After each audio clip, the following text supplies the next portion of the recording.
Hello students, हम पढ़ने जा रहे हैं आज सेल डिवीजन।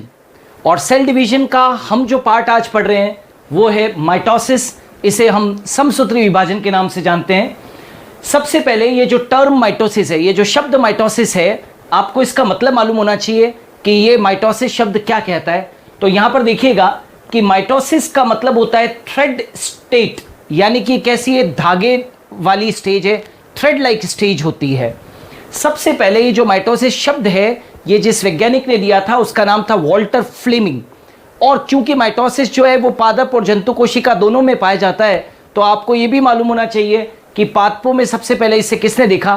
तो पादपों में इसे सबसे पहले स्ट्रासबर्गर ने देखा था और जंतुओं में वॉल्टर फ्लेमिंग ने देखा था। और जो टर्म माइटोसिस है वो सबसे पहले दी थी किसने, वॉल्टर फ्लेमिंग ने। अब माइटोसिस है क्या? तो माइटोसिस एक ऐसा डिवीजन है जिसके द्वारा हम कोशिकाओं का गुणन बढ़ाते हैं, यानी कि हम कोशिकाओं का गुणन करवाते हैं, मल्टीप्लिकेशन करवाते हैं सेल्स का, जिससे कि कोशिकाओं की संख्या बढ़ती है। यानी कि माइटोसिस क्या है, कोशिकाओं के गुणन हेतु। It is meant for the multiplication of the cells. Okay, multiplication का मतलब ये होता है कि 1 से 2, 2 से 4, 4 से 8, 8 से 16, 16 से 32 एंड सो ऑन। तो ये देखिए, आप देख सकते हैं कि कोशिकाओं का क्या हो रहा है, गुणन हो रहा है।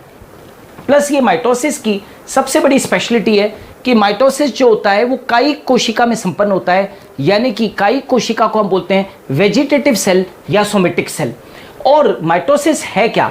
तो माइटोसिस डिवीजन के अंदर एक जो पेरेंट सेल होती है उससे 2 संतति कोशिकाओं का क्या होता है, निर्माण होता है, 2 डॉटर सेल्स का निर्माण होता है। और ध्यान रहे, बनने वाली दोनों कोशिकाएं गुणात्मक दृष्टि से और संख्यात्मक दृष्टि से मात्र कोशिका के समान होती है। यानी कि कोशिकाओं की संख्या तो बढ़ गई माइटोसिस के अंदर, 1 से 2 डॉटर सेल्स बन गई, लेकिन ध्यान रहे गुणसूत्रों की संख्या में कोई परिवर्तन नहीं आता है। मान लीजिए कि पेरेंट सेल के अंदर, मान लीजिए हम एक मटर की पेरेंट कोशिका की बात करते हैं, तो पेरेंट कोशिका के अंदर मान लीजिए 2n = 14, गुणसूत्र संख्या जो है वो मान लीजिए 14 है। तो बनने वाली जो दोनों संतति कोशिकाएं होगी उनमें भी गुणसूत्रों की संख्या 14 ही होगी। तो हम ये कह सकते हैं कि माइटोसिस एक ऐसा डिवीजन है जो कि गुणात्मक दृष्टि से और संख्यात्मक दृष्टि से समान कोशिकाओं का क्या करता है, निर्माण करता है। मतलब एक मात्र कोशिका से 2 मात्र कोशिकाएं बनती है और 2 संतति कोशिकाएं बनती है, और दोनों संतति कोशिकाएं गुणात्मक और संख्यात्मक दृष्टि से मात्र कोशिका के क्या होती है, समान होती है। ओके, और माइटोसिस से कोशिकाओं की संख्या में क्या होती है, बढ़ोतरी होती है, 1 से 2, 4, 8, 16, 32 एंड सो ऑन।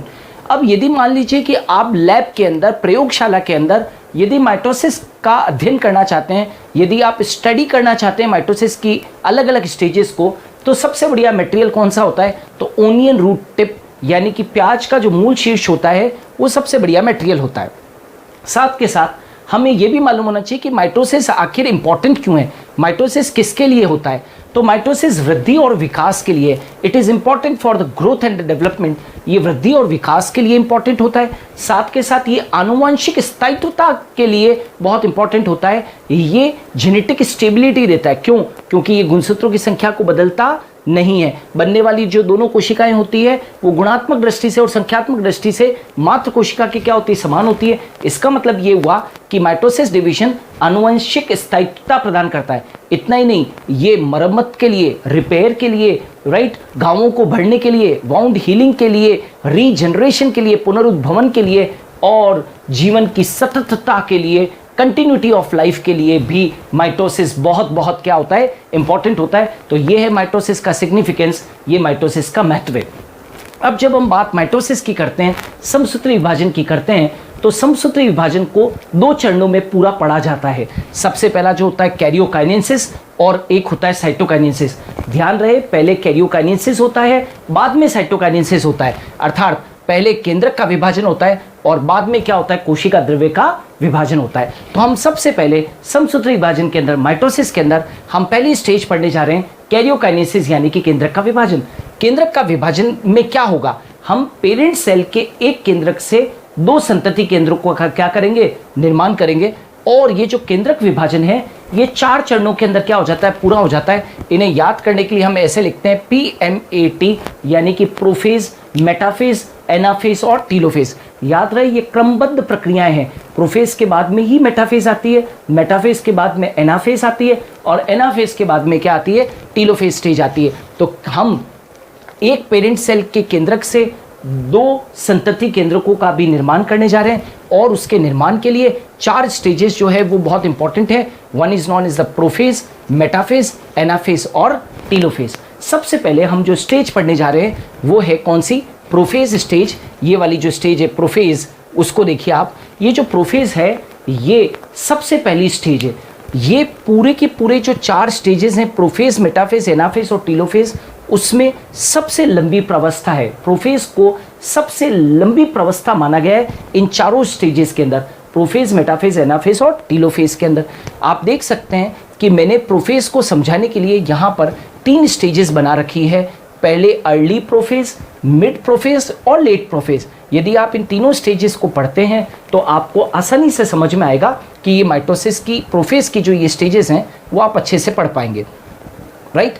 यहाँ पर आप देख सकते हैं सबसे पहले अर्ली प्रोफेज के अंदर, अर्ली प्रोफेज जब होता है यानी कि प्रोफेज की जब शुरुआत हो रही है तो क्रोमोसोम स्पष्ट नहीं है।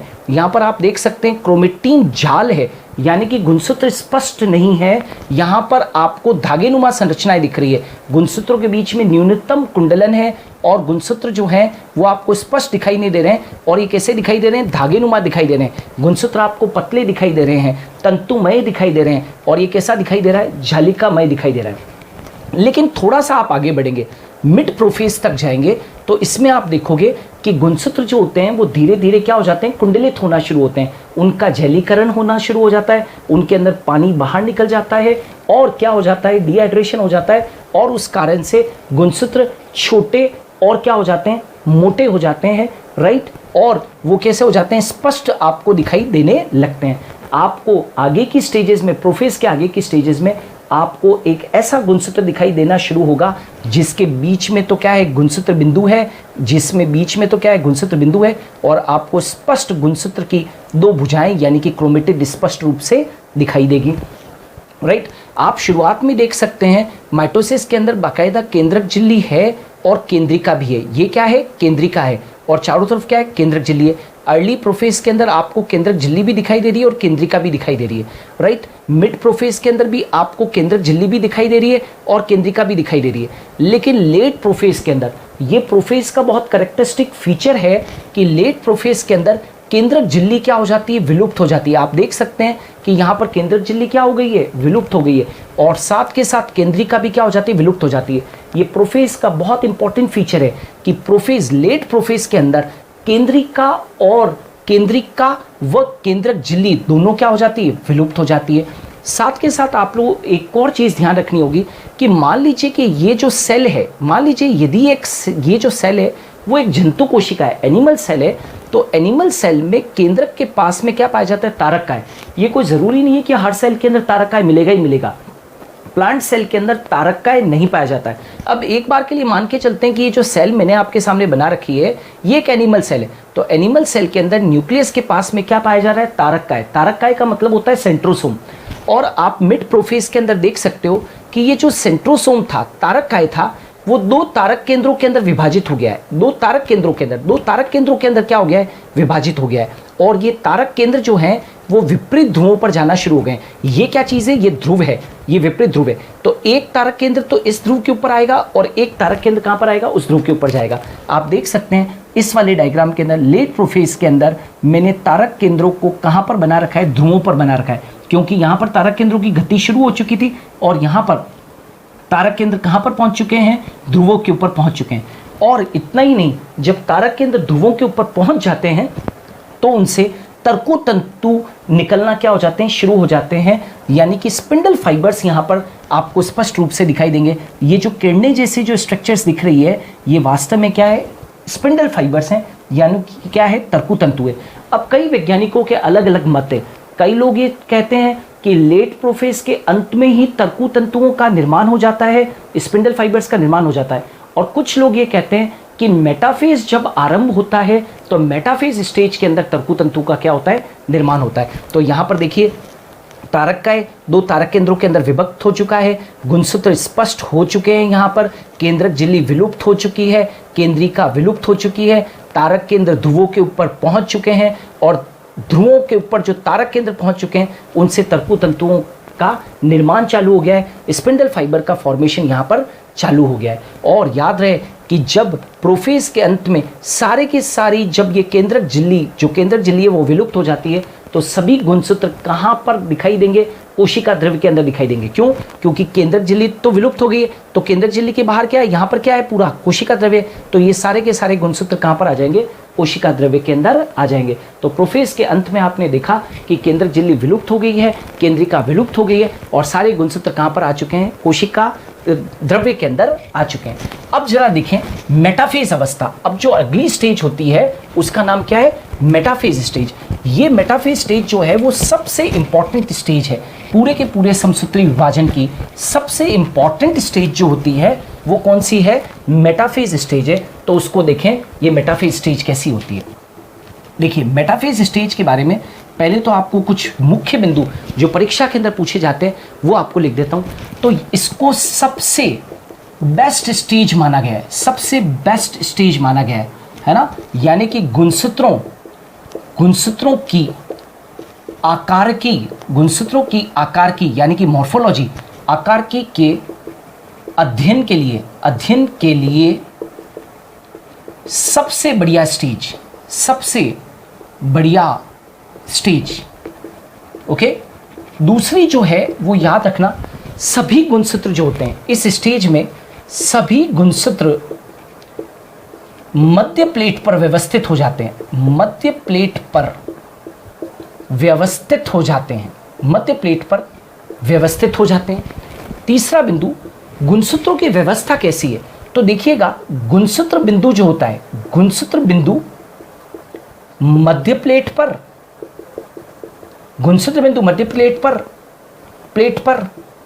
व भुजाएं, गुणसूत्र की जो भुजाएं होती है, भुजाएं ध्रुवों की ओर विन्यासित होती है। जो भुजाएं होती है वो ध्रुवों की ओर विन्यासित होती है।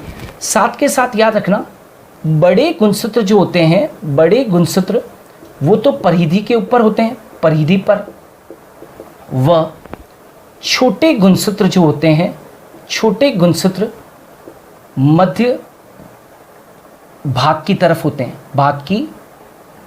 मध्य भाग की तरफ होते हैं। ओके।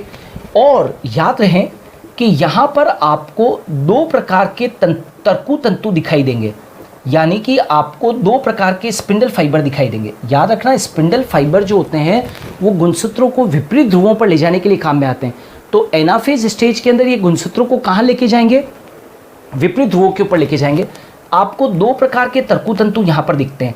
एक जो होते हैं वो तो होते हैं डिसकंटिन्यूअस, राइट। इन डिसकंटिन्यूअस को हम क्रोमोसोमल स्पिंडल फाइबर भी कहते हैं, क्रोमोसोमल स्पिंडल फाइबर भी कहते हैं, क्रोमोसोमल तरकु तंतु भी कहते हैं। डिसकंटिन्यूअस का मतलब क्या होता है? असतत। मतलब ये कहाँ पर होते हैं? ये ध्रुव से गुणसूत्र बिंदु तक स्थित, ध्रुव से गुणसूत्र बिंदु तक, ये कहाँ तक होते हैं? ध्रुव से गुणसूत्र बिंदु तक। अभी जब चित्र बनाऊंगा तो मैं उसके अंदर बताऊंगा। और दूसरे तरीके के जो फाइबर्स होते हैं उनको बोलते हैं सपोर्टिंग फाइबर्स, उनको हम बोलते हैं आलंबन तंतु यानी कि सपोर्टिंग फाइबर्स, या उनको हम बोलते हैं कंटिन्यूअस तंतु यानी कि सतत तरकु तंतु। सतत तरकु तंतु हमेशा याद रहे ध्रुव से कहां पर पाए जाते हैं? ध्रुव पर पाए जाते हैं। देखिएगा, ये वाले जो थे असतत तरकु तंतु डिसकंटिन्यूअस कहां से पाए जाते हैं? ध्रुव से गुणसूत्र बिंदु तक। ये वाले जो होते हैं वो कहां पर पाए जाते हैं? ध्रुव से ध्रुव। तो अब देखो आप, एक मेटाफेज स्टेज कैसी होती है? एक मेटाफेज स्टेज ये है, इसके अंदर आप देख सकते हो कि ये क्या चीज़ है? मध्य प्लेट है। ये मैंने यहाँ पर बनाया मध्य प्लेट। आप जानते हैं सारे के सारे गुणसूत्र मेटाफेज स्टेज के अंदर कहाँ पर विन्यासित हो जाते हैं? इस मध्य प्लेट पर। ये देख सकते हैं मैं बड़े गुणसूत्र जो हैं वो कहाँ पर बना रहा हूँ? परिधि के ऊपर। और जैसे जैसे मैं केंद्र की तरफ गुणसूत्र बना रहा हूँ तो उनको क्या बना रहा हूँ? छोटे बना रहा हूँ। तो आप देख सकते हैं परिधि के ऊपर तो बड़े गुणसूत्र हैं और केंद्र के अंदर कैसे हैं, छोटे गुणसूत्र है। तो ये देखिए यहाँ पर ये बड़े गुणसूत्र है और जैसे जैसे मैं केंद्र भाग की तरफ जा रहा हूँ तो ये कैसे होते जा रहे हैं, छोटे। ये देखिए परिधि के ऊपर बड़े और केंद्र भाग में कैसे होते हैं, छोटे। अच्छा, ये मध्य प्लेट है और ये वाला जो आप देख रहे हो ये चीज़, ये सब क्या है, गुणसूत्र बिंदु है। ये गुणसूत्र के क्या है, ये गुणसूत्र बिंदु है। गुणसूत्र बिंदु समझते हैं ना, दैट इज द सेंट्रोमियर। और यहाँ पर ये पोल के ऊपर यहाँ पर क्या चीज़ है, तो यहाँ पर तारक केंद्र है, यहाँ पर तारक केंद्र होते हैं और इन तारक केंद्रों से तारकीय अरे निकलती है। तारकीय अरे, तारकीय अरे जो होती है इनको अंग्रेजी के अंदर एस्टर रेज कहते हैं। ध्यान रहे, यही एस्टर रेज आगे चलकर और तर्कु तंतु का क्या करेगी, निर्माण करेगी। राइट, अब दो प्रकार के तर्कु तंतु है। तो देखिए ये वाले जो फाइबर्स हैं, ये वाले, राइट, इसको मैं कहूंगा that is discontinuous, discontinuous fibre, यानी कि असतत तंतु। क्यों? क्योंकि ये ध्रुव से चालू हुआ और गुणसूत्र बिंदु पर क्या हो गया, खत्म हो गया। ये देखिए गुणसूत्र बिंदु, ध्रुव, ये देखें गुणसूत्र बिंदु से ध्रुव की ओर है। तो ये सब तो क्या हो गए, असतत तर्कु तंतु हो गए, डिसकंटिन्यूअस फाइबर्स हो गए। लेकिन कुछ फाइबर जो होते हैं ध्रुव से ध्रुव पर पाए जाते हैं। ये देखिए ये वाले इस तरीके से ध्रुव से ध्रुव पर पाए जा रहे हैं। तो जो ध्रुव से ध्रुव पर पाए जाते हैं वो कौन होते हैं, कंटिन्यूअस फाइबर्स होते हैं। कंटिन्यूअस फाइबर्स, कंटिन्यूअस फाइबर्स, सतत तंतु जो होते हैं वो कहाँ से होते हैं, ध्रुव से ध्रुव।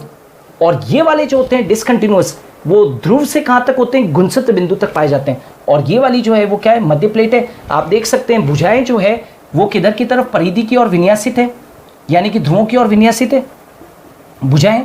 जबकि गुणसूत्र बिंदु, ये गुणसूत्र बिंदु है, ये सब गुणसूत्र बिंदु है, ये कहाँ पर है, मध्य प्लेट के ऊपर क्या है, विन्यासित है। ओके, तो ये किसके बारे में मैं बता रहा हूँ आपको, दैट इज मेटाफेज स्टेज के बारे में। अच्छा, ध्यान रहे कि ये जो मेटाफेज स्टेज है इसके अंदर यहाँ पर आप देख सकते हो कि तर्कु तंतु यहाँ पर स्पष्ट रूप से दिखाई दे रहे हैं। यहाँ पर तर्कु तंतु स्पष्ट रूप से दिखाई दे रहे हैं। तो याद रखना कि जंतु कोशिका जो होती है, ध्यान रहे, जंतु कोशिका जो होती है उसके अंदर ध्रुव पर क्या पाए जाते हैं, तारक केंद्र, तारक केंद्र पाए जाते हैं। राइट, तारक केंद्रों से क्या निकलती है, तारकीय अरे, तारकीय अरे, इनको अंग्रेजी में बोलते हैं एस्टर रेज। राइट, और ये जो एस्टर रेज निकलती है, इसीलिए जो माइटोसिस का जो प्रकार है उसको हम क्या बोलते हैं, एस्ट्रल माइटोसिस, यानी कि तारकीय समसूत्री विभाजन, तारकीय समसूत्री विभाजन। राइट, जंतु कोशिका में ध्रुवों पर क्या होता है, तारक केंद्र, तारक केंद्रों से क्या निकलती है, तारकीय अरे। तो ऐसा समसूत्री विभाजन क्या कहलाएगा, एस्ट्रल माइटोसिस कहलाएगा। लेकिन यदि हम पादप कोशिका की बात करें तो पादप कोशिका के अंदर आप जानते हैं कि तारक केंद्र यानी कि सेंट्रियोल क्या होता है, एब्सेंट। तो जब तारक केंद्र ही नहीं है तो क्या नहीं निकलेगी, तारकीय अरे नहीं निकलेगी, तारकीय अरे एब्सेंट, यानी कि एस्टर रेज जो होती है वो क्या रहेगी, एब्सेंट होगी। और तारकीय अरे एब्सेंट है तो ऐसा जो माइटोसिस होगा पादप कोशिका के अंदर उसको हम क्या कहेंगे, एनएस्ट्रल माइटोसिस, यानी कि अतारकीय समसूत्री विभाजन, अतारकीय समसूत्री विभाजन। ओके, तो ये सब किसके बारे में था, that was the metaphase stage के बारे में। अब हम नेक्स्ट स्टेज पे आते हैं और उस स्टेज का नाम है एनाफेज स्टेज। ध्यान रहे, ये जो एनाफेज स्टेज होती है ये सबसे छोटी स्टेज होती है। एनाफेज स्टेज पूरे के पूरे समसूत्री विभाजन में सबसे छोटी स्टेज जो होती है वो कौन होती है, एनाफेज स्टेज होती है। राइट, इस एनाफेज स्टेज का सबसे बड़ा फीचर है कि यहां पर गुणसूत्र बिंदु जो होता है, सेंट्रोमियर होता है, वो क्या हो जाता है, विभाजित हो जाता है। तो देखिए मेटाफेज का क्रोमोसोम इस तरीके से था, उसके अंदर दो भुजाएं थी। तो अब क्या होता है, यहां पर गुणसूत्र बिंदु विभाजित हो जाएगा। राइट, तो एक भुजा तो इस पोल के ऊपर जाएगी और एक भुजा किस पोल के ऊपर जाएगी, इस पोल के ऊपर। तो यहां पर गुणसूत्र बिंदु क्या हो जाता है, विभाजित हो जाता है। और गुणसूत्र की जो भुजाएं होती है, गुणसूत्र की भुजाएं जो होती है, गुणसूत्र की भुजाएं जो होती है, राइट, पहली बात तो ये याद रखना, ये सब क्या है, क्रोमेटिड है। तो एक गुणसूत्र से दो क्रोमेटिड जो है वो क्या हो गए, अलग अलग हो गए। एक इस ध्रुव पे जाएगा और एक इस ध्रुव के ऊपर जाएगा। लेकिन गुणसूत्रों की व्यवस्था कैसी है, तो गुणसूत्र की भुजाएं केंद्र की तरफ विन्यासित, भुजाएं जो होती है वो केंद्र की तरफ विन्यासित, व गुणसूत्र बिंदु जो होता है, गुणसूत्र बिंदु ध्रुवों की ओर विन्यासित। ध्यान रहे, गुणसूत्र की भुजाएं जो है वो तो क्या है, केंद्र की ओर विन्यासित है, वो तो केंद्र की ओर फेस कर रही है।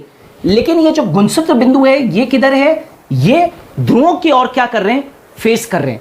ओके, और साथ के साथ यहां पर एक इंटरजोनल फाइबर अंतर क्षेत्रीय तर्कु तंतु का निर्माण भी होता है।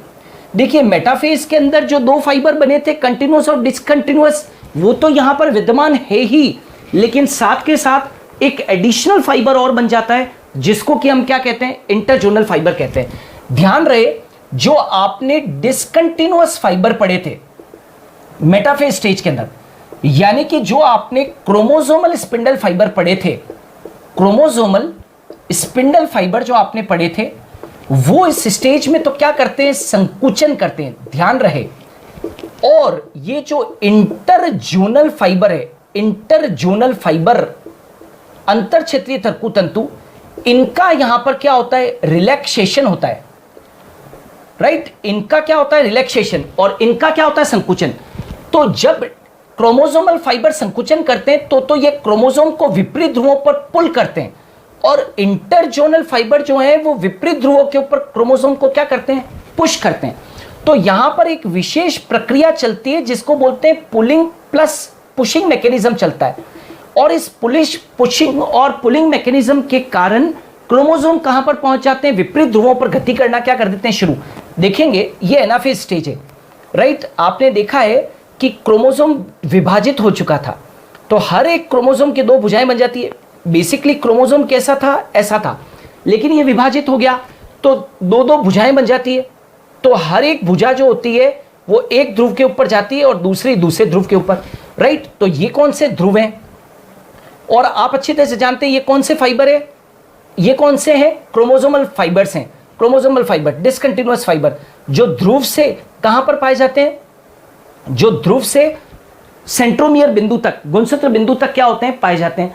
तो ये तो हो गए डिसकंटिन्यूअस फाइबर, ये हो गए डिसकंटिन्यूअस फाइबर, और यहां पर बीच बीच में कुछ और तंतु भी बन जाते हैं, और ये जो बीच बीच में जो तंतु बन गए हैं इनको हम क्या बोल देते हैं, इंटरजोनल फाइबर कह देते हैं। आप देख सकते हो कि गुणसूत्र की जो गुणसूत्र बिंदु हैं वो तो किधर की तरफ विन्यासित दिखाई दे रहे हैं आपको, ध्रुवों की ओर, लेकिन भुजाएं आप देख सकते हो केंद्र की तरफ क्या कर रही है, फेस कर रही है। भुजाएं केंद्र की ओर क्या कर रही है, फेस कर रही है। तो स्पष्ट रूप से यहां पर पुलिंग और पुशिंग मैकेनिज्म दिख रहा है।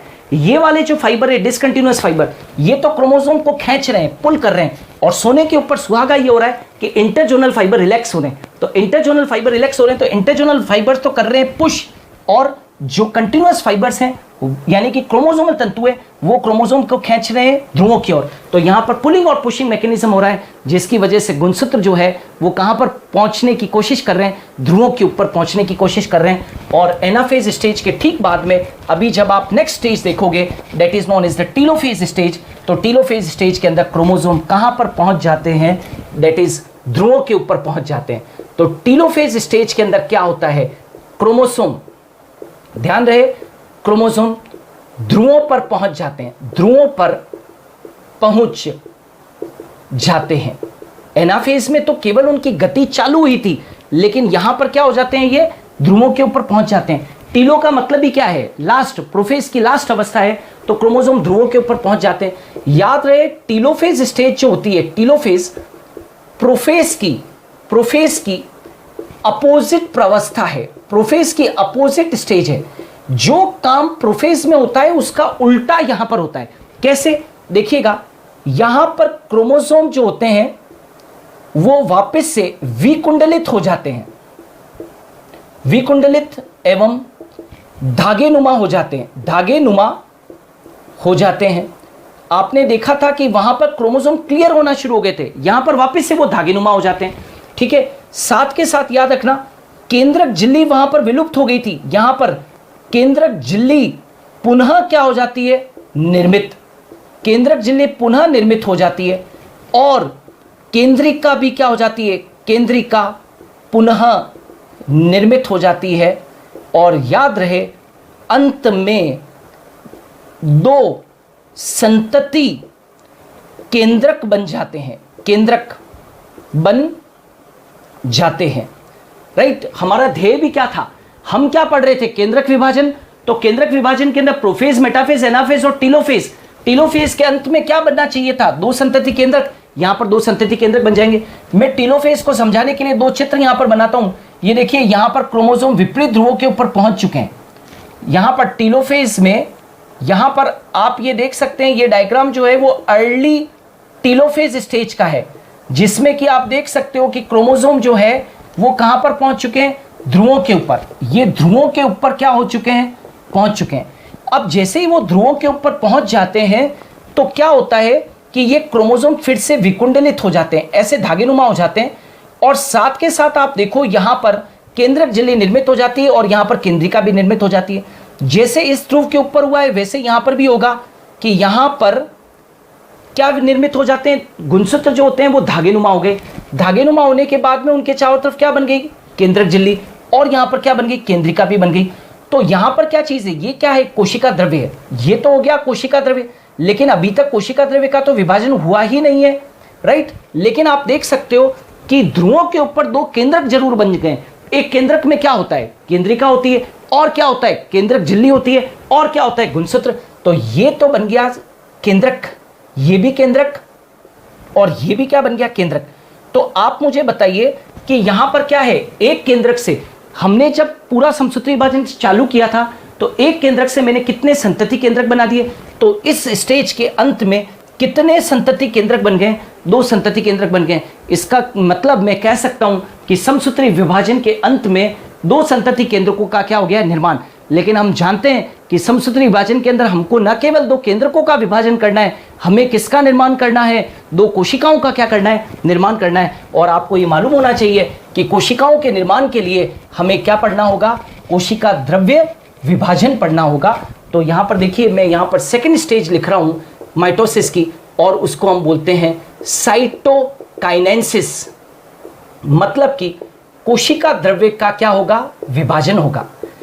लेकिन अब ये जो कोशिका द्रव्य का विभाजन है वो पादप कोशिका में अलग विधि से होता है और जंतु कोशिका में क्या होता है, अलग विधि से होता है।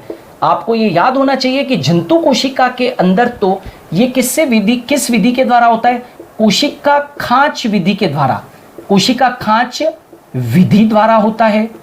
और पादप कोशिका के अंदर कोशिका द्रव्य विभाजन जो है वो किसके द्वारा होता है, तो सेल प्लेट विधि के द्वारा, जिसको बोलते हैं कोशिका पट्टी विधि के द्वारा, कोशिका पट्टी विधि द्वारा होता है। ठीक है, मान लीजिए कि ये दो संतति केंद्रक है, ये क्या है, आपके सामने दो संतति केंद्रक है। तो मैं यदि इन दो संतति केंद्रकों को, जो कि अभी माइटोसिस के एंड में बने हैं, इन दो संतति केंद्रकों से यदि मैं दो संतति कोशिकाएं बनाना चाहता हूं, और यदि मानो कि मैं पादप कोशिका के अंदर यदि कोशिका द्रव्य का विभाजन करना चाहता हूं, तो वो किस प्रकार से होगा। तो देखो, पादप कोशिका के अंदर बिल्कुल सिंपल है कि पादप कोशिका के अंदर ये तो क्या है, दो केंद्रक है। राइट, ये दो केंद्रक है जो कि ध्रुवों के ऊपर है। तो यहां पर क्या हो जाता है, बीच में एक पट्टी का निर्माण हो जाता है, ऐसे यहां पर एक प्लेट का निर्माण हो जाता है। यहां पर इस प्लेट को हम क्या कह देते हैं, सेल प्लेट कह देते हैं, सेल प्लेट। तो क्या हुआ, सेल प्लेट के बनने से क्या हुआ, आधा कोशिका द्रव्य इधर हो गया, आधा कोशिका द्रव्य इधर रह गया। तो सेल प्लेट बन गई, तो दो कोशिकाएं कैसे बन जाएगी, बस ये जैसे ही सेल प्लेट बन जाएगी तो दो संतति कोशिकाओं का क्या हो जाएगा, निर्माण हो जाएगा। ये देख सकते हैं, ये दो संतति के कोशिकाओं का क्या हो गया, निर्माण हो गया। ये दो संतति कोशिकाएं बन गई है। राइट, और यदि मानो कि इन दो केंद्रकों से पादप कोशिका के अंदर तो इस प्रकार से कोशिका द्रव्य का विभाजन होता है, लेकिन यदि जंतु कोशिका होती तो कैसे विभाजन होता? तो जंतु कोशिका होती तो इस तरीके से विभाजन होता। देखिए, जंतु कोशिका जो होती है उसके ऊपर कोशिका भित्ति नहीं होती है, तो कोशिका भित्ति नहीं होती है तो कोशिका झिल्ली होती है, तो कोशिका झिल्ली को अंदर की तरफ सिकोड़ा जा सकता है। तो क्या होता? इस तरीके से एक खांच बन जाती, ऐसे। यहां पर इसको बोलते हैं कोशिका खांच। इसको क्या बोला जाता है? कोशिका खांच। और केंद्र किधर है? तो ये खांच जो है वो एक वक्त ऐसा आता कि ये पूरी खांच यहां तक पहुंच जाती और अंत में क्या बन जाती? 2 कोशिकाएं बन जाती। तो याद रहे, समसूत्री विभाजन में कोशिकाएं तो 2 ही बन रही है। ये मत समझना कि यहां पर 1 2 3 4 कोशिका बन गई। ये तो मैं आपको समझाने के लिए बता रहा हूं कि ये 2 संतति केंद्रक बने। 2 संतति केंद्रकों से मुझे कोशिका द्रव्य के द्वारा, विभाजन के द्वारा 2 कोशिकाएं बनानी है। तो यदि पादप कोशिका होती, यदि ये 2 केंद्रक पादप कोशिका से बने होते, तो पादप कोशिका के अंदर कोशिका द्रव्य विभाजन सेल प्लेट विधि के द्वारा होता। और यदि ये 2 केंद्रक उस पेरेंट सेल से बने होते जो कि जंतु कोशिका होती, तो फिर कोशिका खांच विधि के द्वारा क्या होता? विभाजन होता। तो अंत में ये हम समझ पाते हैं कि 2 संतति कोशिकाओं का क्या होता है? निर्माण होता है। 2 संतति कोशिका का क्या हो जाता है? निर्माण। और ध्यान रहे, ये जो 2 संतति कोशिकाएं बनती है, चाहे पादप कोशिका में बने या जंतु कोशिका में बने, याद रहे ये दोनों संतति कोशिकाएं गुणात्मक दृष्टि से और संख्यात्मक दृष्टि से मात्र कोशिका के बिल्कुल क्या होती है? समान होती है। और अंत में ये भी जान लीजिए कि ये जो सेल प्लेट है, जो अभी मैंने बताया कि ये जो सेल प्लेट जो बनती है वो कैसे बनती है, राइट? तो पादपों के अंदर जो सेल प्लेट बनती है, सेल प्लेट वो कैसे बनती है वो भी जान लीजिए। तो क्या होता है? बेसिकली एक रचना होती है जिसको बोलते हैं फ्रेगमोप्लास्ट। फ्रेगमोप्लास्ट, ये जो फ्रेगमोप्लास्ट होती है वो किससे बनती है? ईआर के टुकड़े प्लस गोल्जी पुटिकाएं, ये आपस में जुड़ती है और क्या बनाती है? सेल प्लेट, कोशिका पट्टी बनाती है। तो सेल प्लेट ऐसे बनती है, कोशिका पट्टी इस प्रकार से बनती है, फ्रेगमोप्लास्ट से बनती है। एग्जाम में क्वेश्चन पूछते हैं। और सेल प्लेट से फिर क्या बन जाती है? मिडिल लेमिला बन जाती है। मिडिल लेमिला जो कि सेल वॉल का भाग है, इसको हम क्या बोल देते हैं? मध्य पट्टिका। ओके, तो इस प्रकार से तो आपने क्या सीखा कि यदि मुझे 2 संतति केंद्रकों से, यदि मुझे 2 संतति कोशिकाएं बनानी है, तो यदि 2 संतति कोशिकाओं का निर्माण यदि मुझे पादप कोशिका में करना है, तो मैं कोशिका द्रव्य का विभाजन सेल प्लेट विधि, कोशिका पट्टी विधि के द्वारा करूंगा। और यदि मैं जंतु कोशिकाओं को बनाना चाहता हूं, 2 संतति जंतु कोशिकाओं को बनाना चाहता हूं, तो मैं क्या करूंगा? कोशिका द्रव्य का विभाजन सेल फरो मेथड से करूंगा, कोशिका खांच विधि से करूंगा। क्यों? क्योंकि कोशिका खांच विधि पादप कोशिका में तो संभव इसलिए नहीं है क्योंकि पादप कोशिका के ऊपर एक रिजिड, कठोर सेल वॉल होती है। तो सेल वॉल रिजिड होती है, तो मैं खांच विधि से मैं अंदर की तरफ उसको सिकोड़ नहीं सकता हूं। लेकिन जंतु कोशिका के अंदर रिजिड सेल वॉल नहीं होती है, तो मैं उसको भीतर की तरफ क्या कर सकता हूं? सिकोड़ सकता हूं। तो जंतु कोशिका भीतर की ओर क्या हो जाती है? सिकुड़ जाती है और एक खांच का निर्माण जो है वो परिधि से केंद्र की ओर करती है। और इस प्रकार से जंतु कोशिका के अंदर सेल फरो मेथड से 2 कोशिकाओं का क्या हो जाता है? निर्माण हो जाता है। तो स्टूडेंट्स, ये जो था वो माइटोसिस था, राइट? इसके ऊपर परीक्षाओं के अंदर लगातार प्रश्न पूछते हैं। इसकी अच्छे से आप प्रैक्टिस कीजिए। मेरे वीडियोस को देखते रहिएगा, मेरे वीडियोस को शेयर कीजिए, लाइक कीजिए। और यदि मेरा चैनल यदि आपको अच्छा लग रहा है तो मेरे चैनल को सब्सक्राइब कीजिएगा। Thanks a lot. जय हिंद। फिर मिलेंगे।